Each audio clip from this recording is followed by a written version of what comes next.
All right, are we all ready? Good to see you again. To our online community, welcome. I'm excited for today. I'm excited to be here. I did, Mar. We're beginning over here, all right? We're started over here. Jeez. Hey, and to my mother-in-law, we prayed for you this morning. Doris, hope you're doing well. We love you and we prayed for you. Hope you have a great week. It's like we can begin and everybody gets up. It's weird just wandering around like, what are you looking for? You said it was like we all came home. I know. Yeah. They're kids. All right. Where'd Justin go? Lori, that's your table over there. She didn't start with a whole lot. Oh, they're getting coffee. All right. All right. Well, we'll begin because I just want to begin. So, what do you need? Cool. All right, we're beginning. 1, 2, 3. And there gets Ditmar.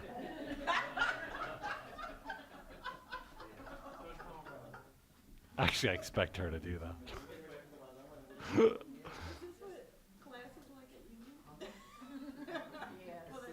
Yeah, you know what this is like. Yeah. 20 minutes later, we could be good.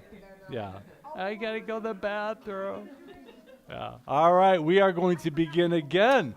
So welcome. It's good to be here. It's good to have a message together today. I'm excited for this message, and I'm going to begin today by taking an offering. Now, you might be surprised that I'm starting by taking an offering because I normally don't do that. But today I'm not talking about money. I'm not asking any of you to give money. I'm not asking you to get out your checkbooks. I'm not asking for anybody to give a pledge today. But I'm going to give you an offering envelope a little later on today. I'm going to give you this offering envelope today, not for money. What I want you to give as an offering today, I want you to write down a lie that you might believe about yourself. I want you to ask God if there's any lies that you believe about yourself that you need to give to Jesus. And I want you to give it to Jesus in the form of an offering. So we're not going to write it down today in front of everybody. This is something private that you can go home and do, but I want you to take an offering envelope.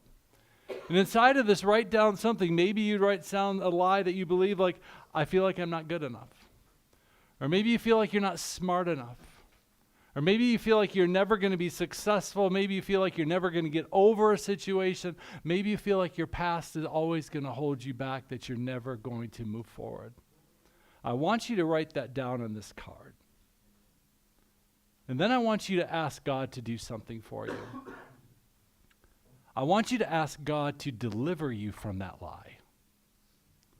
And then I want you to commit yourself to following the plan that God would have for you to get untangled from that lie. And when you give that lie to Jesus, He's going to be so happy. He's going to be so happy to take that from you. He wants to take our lies. He wants to take anything from us that deceives us. He'll be happy to take it from us, and it will be an offering to Him. Now, you may wonder, why in the world would giving that to Jesus be an offering? Because, see, an offering is always a reflection of your heart, and it's you saying to God, I trust you.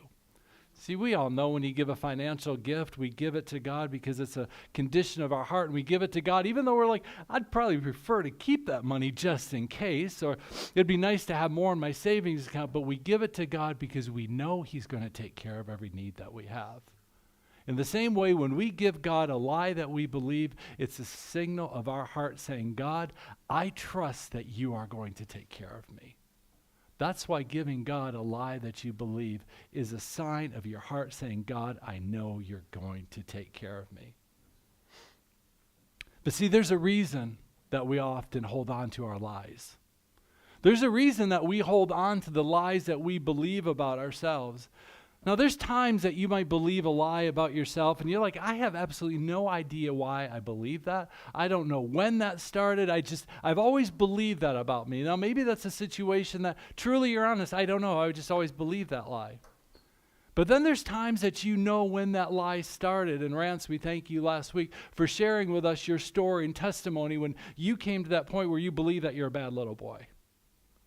And you believe that about yourself. You know when that started. You know when that happened in your life. And you also know what problems that caused for you later in your life. And so thank you for sharing that with us. This is a good example of we know when we believe that lie. We know when that happened.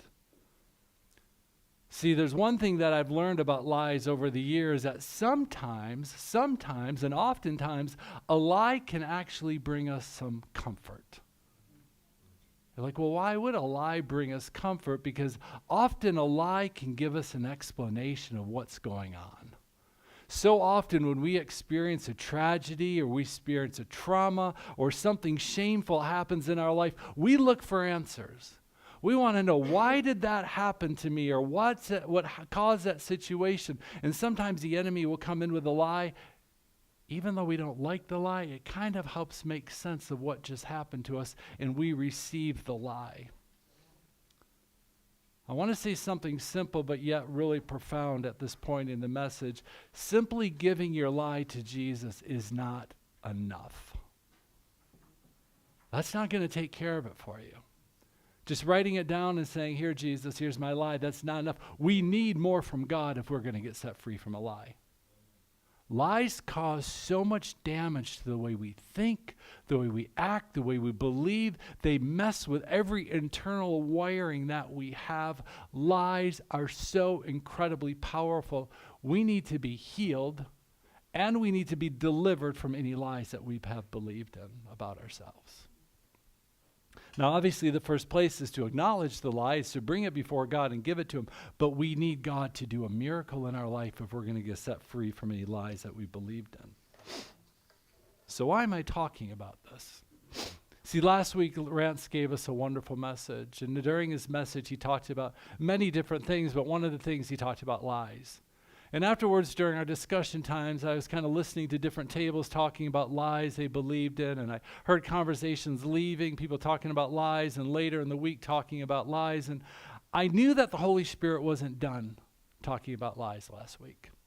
I knew we couldn't just move on. Instead, I had to kind of pause and say, let's revisit that idea of lies. Let's just stay here a little longer and see what work the Holy Spirit would do amongst us today to help us maybe recall a lie that we believed in. So that's why I want to pause here today. So we're going to talk about lies today. We're going to talk about agreements. We're going to talk about curses today. But we also are going to jump back into our series on the Sermon on the Mount that I started a couple months ago. Because today we are at verse 9. And verse 9 in Matthew 5, verse 9 says, "Blessed are the peacemakers, for they will be called children of God." Today I do want to talk about peacemaking, but I'm going to go in a little different direction because I also want to talk about lies and curses. So remember last week, Rance just shared with us such a beautiful message. And Rance, I'm so grateful that you did that for us. And it was a powerful message. It was inspiring. It was encouraging. But yet at the same time, it was one of those calls to action. That you couldn't leave the message and say, that was fun, look what I learned. But you went home like, okay, I got to do something about this. That's why we're not done yet doing something about that. We need to still consider what he talked about last week. Rance, he called us, he reminded us of, just a practical message about, what are you living for? What are you living for yourself? Are you living for your family? What motivates you? What drives you? What is your goal in life? What is your ideal in life? What is a realistic goal that you have? Causes us to really think seriously, what am I on this planet for, and what has God called me to do? But then Rance raised up a good question as part of his testimony was the simple question about what lies have you believed about yourself? And obviously, sometimes we can't answer that right away because if I knew the lie that I was believing, I might do something about it. But sometimes we have to pause and say, God, are there any lies that I believe about myself? In any way, am I being deceived right now? Because if I am, I'm going to need you to speak to me. And that's why we're pausing here today to say, God, are any of us believing any lies about ourselves? I think it's a smart idea for us to talk about this while we're talking about peacemaking. Because we know in Genesis chapter 3 that after Adam and Eve sinned, God shows up with incredibly great compassion. He shows up with compassion. He asked Adam and Eve 3 questions. And the second question he said to them was, who told you? Who told you that you could eat from the tree? In other words, God said, who lied to you? With compassion and kindness, God goes to Adam and Eve and says, where are you and who lied to you? God is so concerned about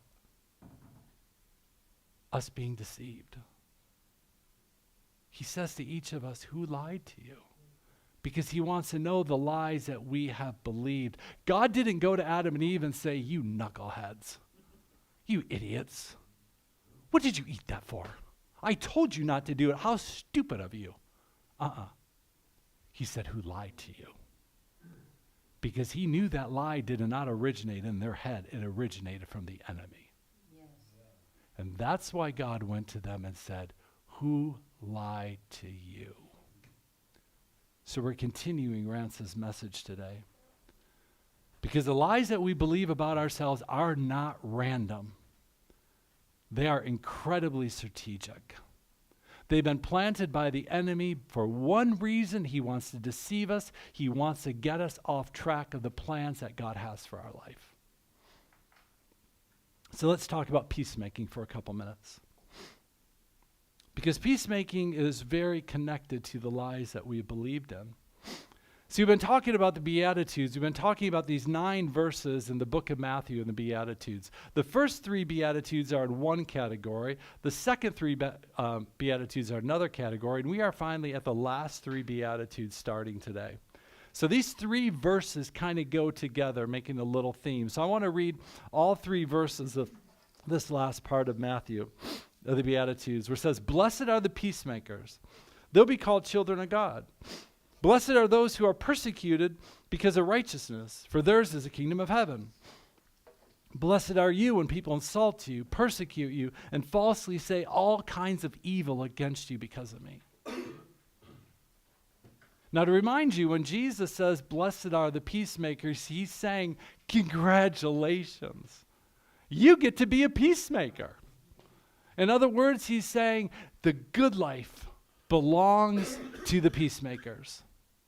Now, when we read these 3 verses that I just read all together in context, you kind of feel a little bit of agitation. You feel some tension of these verses. Suddenly in one verse you have peacemaking, and then you add in persecution, and then you added insults, and you like, whoa, I don't know if I like these 3 going together. We don't expect peacemaking and conflict to be listed together. But see, sometimes the peacemaking that Jesus has called us to do is going to lead us into some conflict. We don't expect that. We want peacemaking to be a lack of conflict or avoiding conflict. Let me give you a great little definition of peacemaking by the friends at the Bible Project that says, peacemaking is seeking right relationships with our neighbors and our enemies. See, peacemaking is all about seeking right relationships. And sometimes that leads us into conflict. Now, the other day I watched 4 people that I know them pretty well, blow up a relationship that they have with each other on Facebook. 3 were on one side, 1 was on the other side, and for 2 days they lobbed insults and slams and derogatory comments back and forth against each other like an endless tennis match. What were they arguing about? Well, they were arguing actually about who was most Christ-like.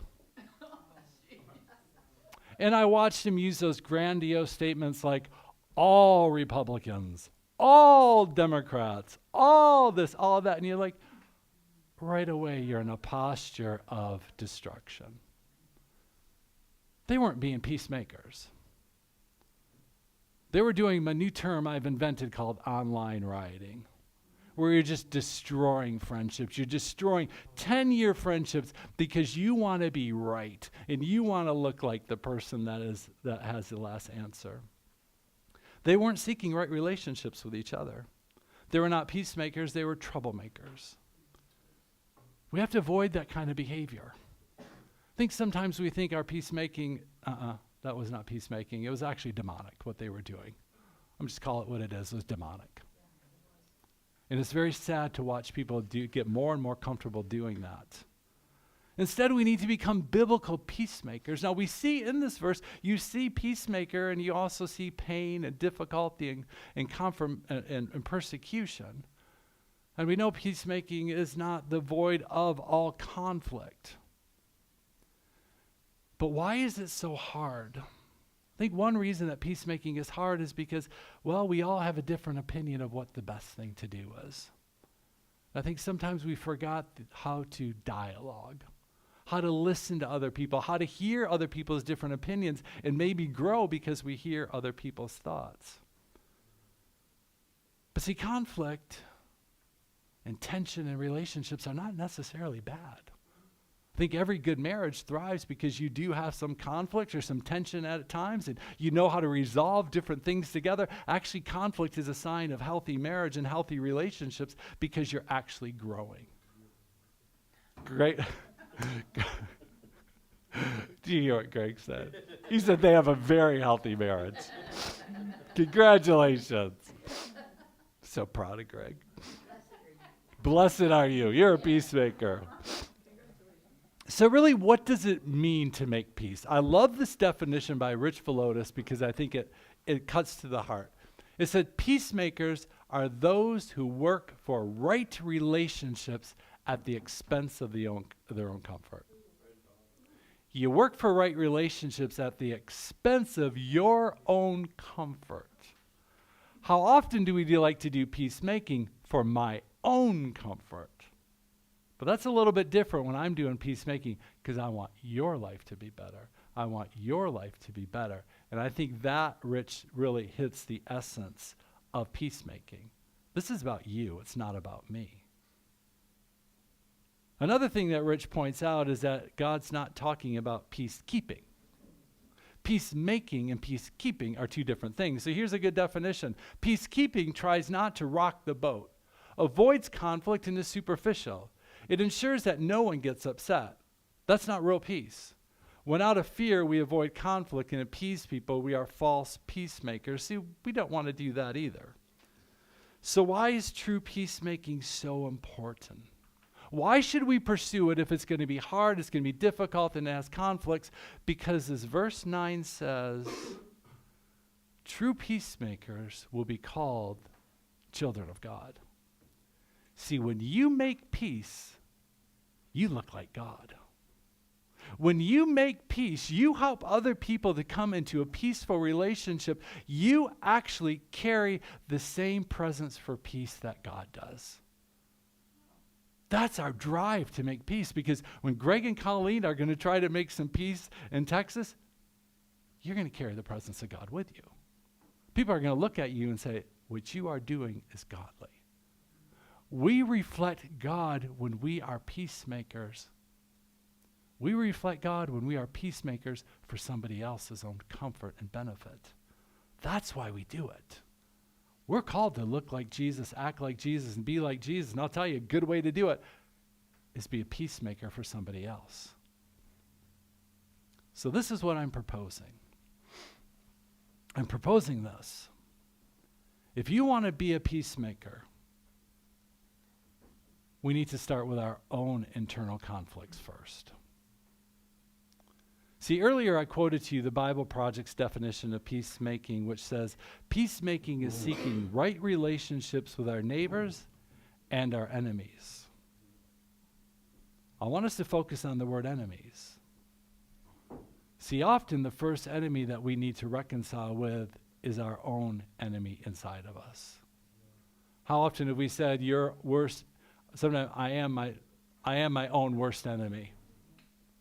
Sometimes there's parts of our life that we have disassociated with. We don't like parts of our life. We don't like things that we have done. We try to ignore some parts of our life. And I think the place that we begin is to reconcile all areas of our life. That we need to reconcile our story so we're comfortable with ourselves. That we're comfortable with our past. We're comfortable with our mistakes. That we do what's necessary so we can solve the internal war that sometimes we all experience. Sometimes the best way to begin peacemaking with yourself is to identify any lies that you might have believed about yourself. And that's ultimately what I want us to do today, or do this week, on your own time, is to seek God and say, are there any lies that I believe about myself? Is there any internal situations that are going on inside of me that cause me discomfort, cause me anxiety, cause me to be embarrassed about myself, that I need to deal with? Because if we have self-contempt, if we have hatred for something that's inside of us, we need to get free of that. Otherwise, we're going to display that to the world. So that's our invitation today, to seek God and to say, is there any area of my life that I need to make peace with? See, we're all living in a world that is dominated by a spiritual war. We all know that we are in a spiritual war. We have forces of darkness and forces of light constantly against each other, and we experience that in our own internal life. Look what Paul says in Galatians. He says, so I say to you, let the Holy Spirit guide your life. Then you won't be doing what your sinful nature craves. The sinful nature wants to do evil, which is just the opposite of what the Spirit wants. And the Spirit gives us desires that are opposite of what the sinful nature desires.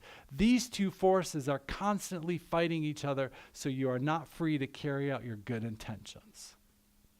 These two forces are constantly at each other. That's the war we live in. The war of our desires, but we're constantly in the battle between good and versus evil. We live at the center of this world. We have an enemy that's trying to take advantage of us every single moment of the day. Even if we are not aware of the spiritual battle that is going around us, it still exists. Yeah. Your life has been at the center of a war with the enemy from the second you were conceived. The enemy has wanted us dead even before we were born. And one of the enemy's best strategies, his most strategic strategy against us, is to get us to believe a lie. He deceived Adam and Eve, and if he could deceive Adam and Eve, we can be deceived as well. See, this is a problem. When we believe a lie, we come into agreement with that lie. Now, that's important. When you believe a lie, you come into an agreement with a lie, and when we agree with a lie, it's like signing a binding contract that changes the way we think, the way we act, the way we believe, and the way we behave. When you agree with the lie of the enemy, it changes the way you think, the way you act, the way you believe, and the way you behave. If you think you are a bad little boy, you're going to be influenced by that lie. If you think, it's too late in my life to ever make any changes, you will be influenced by that lie in a strategic way. If you believe I'll never get my life together, you will be influenced by that lie for the rest of your life. And like I said before, getting free from this lie isn't simply a matter of saying, I believe that once, I'm done with that, I moved on. No, you become entangled in a lie that has weaved through your entire life. That's why we need to call a lie what it really is. A lie is a curse. It's a curse that originates in hell. Here's a great definition of a curse by Adam Young that I like. He says, a curse is something that is created by evil to do harm, to take us down. A curse is meant to derail and defile something of your inherent goodness or gifting, and it's often a result of something in you that is good, beautiful, and creates envy in others. A curse is meant to derail and defile, and it goes against your inherent goodness and gifting. The enemy's strategic. He attacks your gifts. He attacks your calling. He attacks the passions that God has given to you, and he tries to get you to believe those lies because he does not want you to become the person that he's created you to be. The enemy goes for your strongest gifts. He goes for your strongest passions. He doesn't go to me and say, hey, Jack, guess what? You're never going to be an astronaut. I don't care. He knows how to get me. He knows how to lie to me.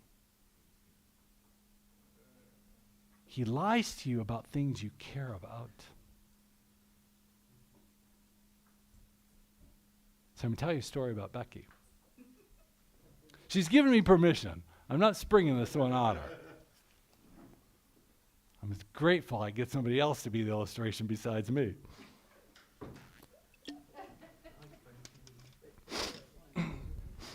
So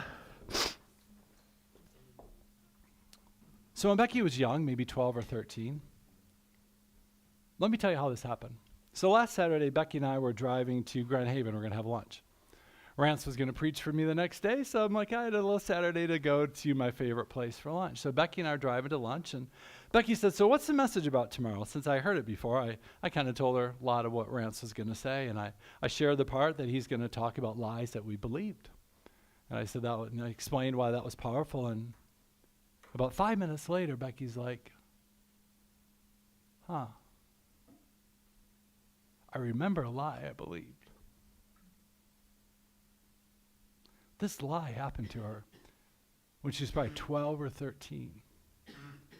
And here's sitting in the car talking about Rance's message. Rance, that's how good of a preacher is. He's not preaching yet, and his audience is already having an altar call. And so she's remembering something. God might just stir up something in you right now or maybe tomorrow or the next day like he did for Becky. She hadn't thought about that thought in, a long time. She was 12 or 13. When she was 12 or 13 years old, thought I was not going to cry when I did this. When she was 12 or 13 years old, the person that she knew, acting as if they had her best interest at heart, they said to her the following. They said, Becky, okay, mind, Becky's 12 or 13. Becky, if you ever want to get a husband, that never starts good right there. You better either lose weight or get a better personality. Because you'll never be able to get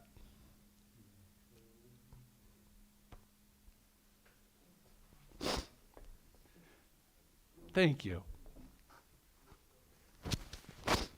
Start over. Becky, if you ever want to get a husband, you better either lose some weight or get a better personality. Because you'll never be able to get a husband looking like you do or with your personality. In other words, you're not very attractive and you have a bad personality. Now that lie worked.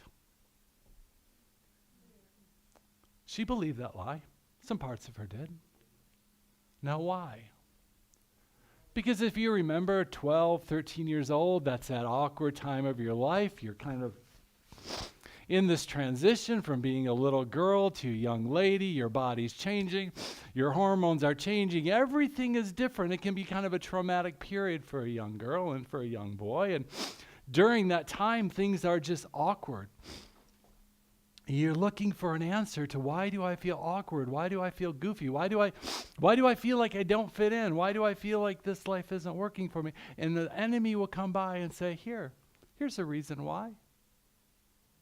Here's a reason why. And it seemed like it was a good answer. Remember, Adam and Eve were deceived. He's good at deceiving us. He's good at lying to us. That's why the enemy is called the father of lies. He is a liar, and the Bible tells us he's a liar. In John 8, verse 44, he says, when Satan lies, he speaks his native language, for he's a liar, and he is the father of lies. He's a liar, and he's very good at timing. he knew a good timing to get to Becky. That's a very hard time of your life. So he knew that's a strategic time. If I'm going to take out her gifts and calling and passion, I'm going to move in right at that moment. Same thing he did with Rance. He knew the moment to get you. Same thing he probably did with Donna. Same thing he did with probably every single one of us. You can think back to some of those childhood lies that you believe because they're such good timing. I want to read another quote to you by Adam Young that helps really understand. He says, most often, we are deceived into making these agreements in the context of particular stories of tragedy, harm, abuse, and heartache. The kingdom of darkness is an opportunistic, and at the most opportune time, he will deceive a human being into making agreements with a lie. He's good at his timing. Why? Because the enemy wants to control us. Look at the definition of the word deceive from just a regular dictionary. To deceive means to cause somebody to believe something that is not true, typically in order to gain some personal advantage. The enemy wants to take advantage of each and every one of us. What's the best way to take advantage? Get you to agree with a lie. And the best way he did it to a young, beautiful woman is to lie about her beauty and her personality.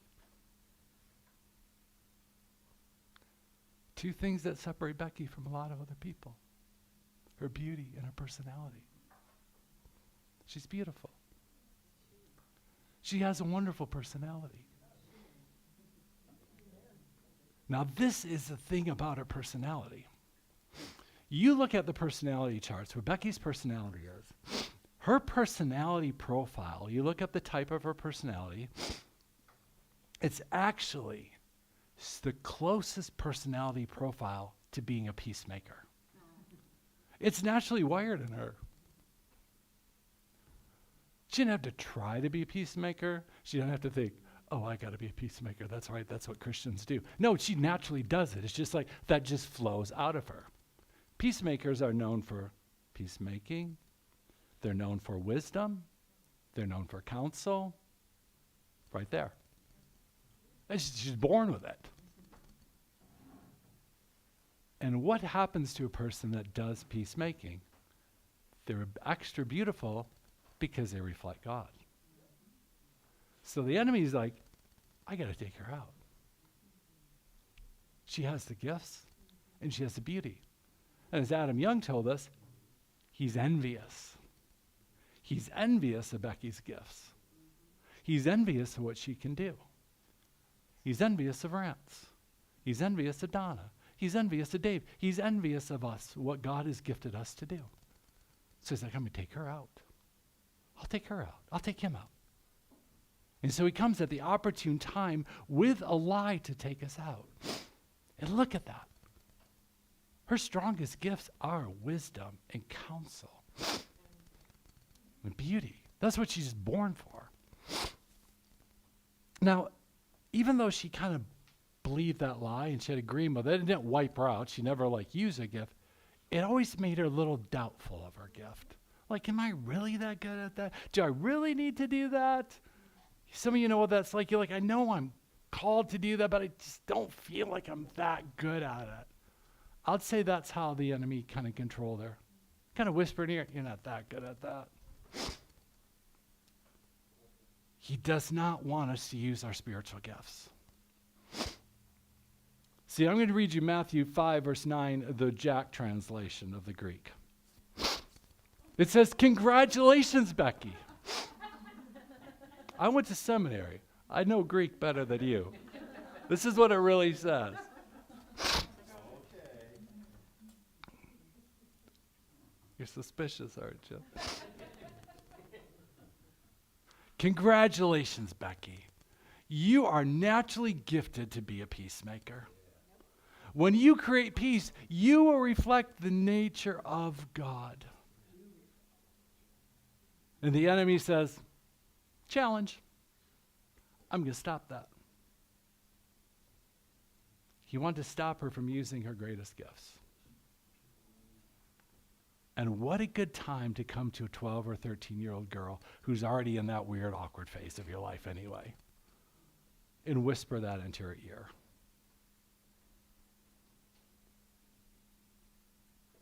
And it's interesting to me, Becky didn't remember that until last Saturday when we're talking about Rance's message. She might have thought about it a couple times over the last decade or two, but she didn't really think about it long enough to say, I gotta be serious about that. Some of you might be holding on to a lie that you believe about yourself that you forgot about. Some of you are probably sitting here right now going, I don't know. That's why I'm going to send you home with an offering card. That's why you're all going to go home today with an offering card. And I want you to take this seriously. I want you to really pray and say, God, is there any lie I believe about myself? And then I want you to write it on this card, and you do what this card, whatever you want to do, burn it, rip it up, whatever, shred it or whatever. Or maybe you kind of say, I wrote something down in here, but I probably need to talk to somebody about this. I don't know. I'll see how. That's why I said you're gonna get the card. You're gonna pray. You're gonna write it down. Ask God to deliver you from the lie and heal you, and then ask Him what you need to do next. But we're gonna do something to end our service today that I think is our online community. If you don't have one, so just take a piece of paper and fold it in half and write any lie that you think you might believe about yourself. And this is not required that you got to turn it in next week. So you take enough time as you need to write this down. So in a minute, I'm going to have Becky pass out cards. And we're taking communion today. We're going to do a prophetic act today. We're going to hand out the communion elements. I'm going to give you a little napkin to put the gluten-free rosemary cracker on, your little cup of gluten-free grape juice. And I'm going to read some scriptures to you. And I want you to hold this card like a prophetic act. And then when I tell you to, we're going to put it on the table. And we're going to pick up the communion elements. We're going to see an exchange in the natural. That's why Jesus gave His life. So I don't have to carry this curse around. I don't have to be under this curse. Maybe there's nothing written on your paper yet. That's okay. We're just gonna commit to seeking God, and we're gonna put it on the table, and we're gonna pick up the communion elements together, and thanking God that in exchange for giving Him my offering of a lie I believed, I'm gonna celebrate the body and the blood of Jesus that died for me. So Becky, I'm gonna ask you to pass out the envelopes. Donna, I'm going to ask you to give everybody a napkin. See, you guys sit in the front row. You're in charge. And Lori Zweer, I'm going to ask that you pass out. Everybody gets a little cracker.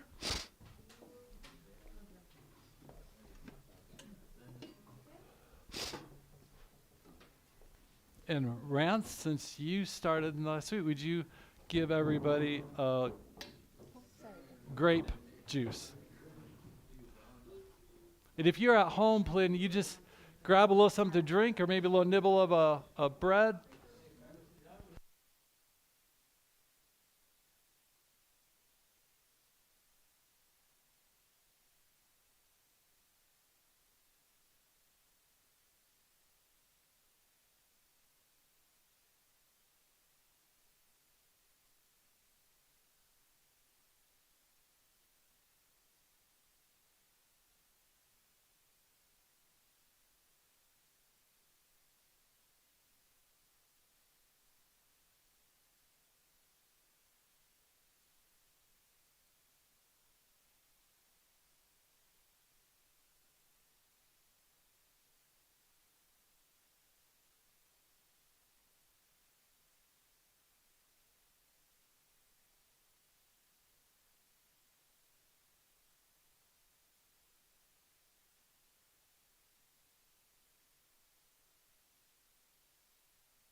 that in a Jewish marriage proposal, what the groom would do is he would go over to the bride's house.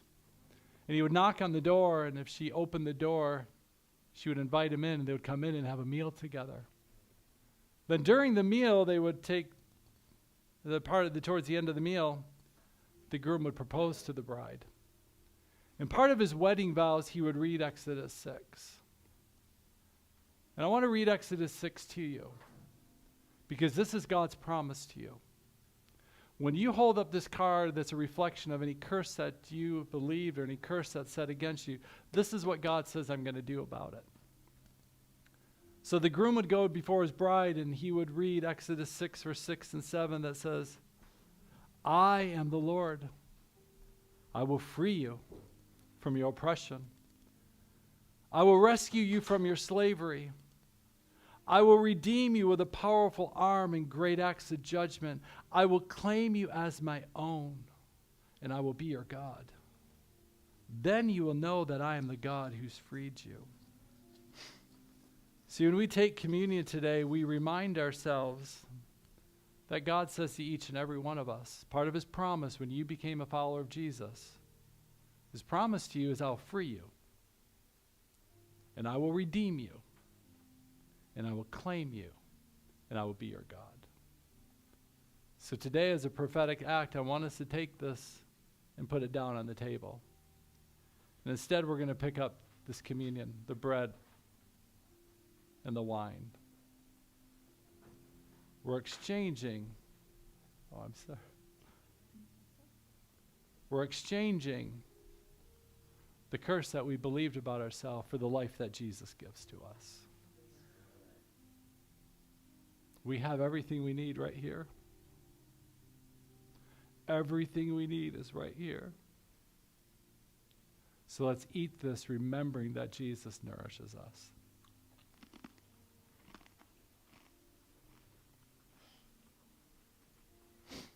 And this cup represents his blood that was shed for us, so we can walk in freedom. Let's drink together.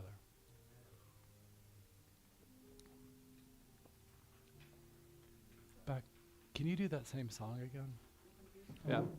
So we're just going to join. We're going to do that same song again. But to our online community, it's great to have you with us today. Thank you for joining us. We hope to see you all